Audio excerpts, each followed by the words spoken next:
Di hari ini kami sudah memasuki tahap penetapan tersangka dalam perkara upah pungut pajak penerangan jalan yang selama ini juga sudah melakukan penyidikan, dan sudah kita tetapkan 5 orang tersangka.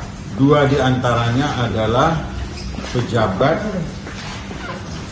eselon 2 pada pemerintah Kota Lok-Sumawwe, yaitu pertama mantan kepala BPKAD dengan inisial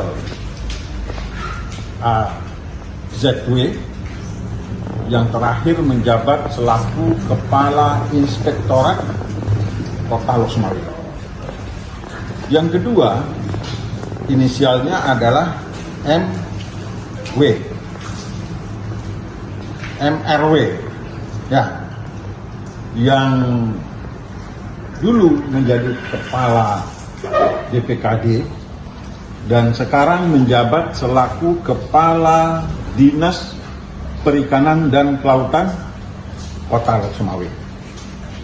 Kemudian yang ketiga, salah seorang pejabat eselon 3 pada BPKD. Kemudian yang di bawahnya lagi ada 2 orang, satu pejabat eselon 4-nya dan yang satu lagi adalah bendahara pengeluarannya. Yang eselon 3 itu eselon 3 itu S. Apa peran mereka? Yang 2 orang kepala dinas itu adalah pengguna anggaran dalam pengelolaan anggaran. Sedangkan pejabat yang lainnya ada yang selaku kuasa pengguna anggaran, ada yang selaku pejabat penata usahaan keuangan SKPD, dan yang terakhir tadi adalah bendahara pengeluaran. Apa modusnya? Modus operandinya, pertama, mereka telah membagi-bagi uang upah pungut yang harusnya tidak dibagi. Kenapa tidak boleh dibagi? Karena pertama, ada kelompok jabatan yang tidak boleh menerima karena sudah menerima hak berupa tunjangan remunerasi atau TPP, tunjangan perbaikan penghasilan. Pertama. Kemudian kedua, mereka tidak pernah secara real melaksanakan proses pemungutan pajak penerangan jalan, tapi semuanya dilakukan oleh PLN.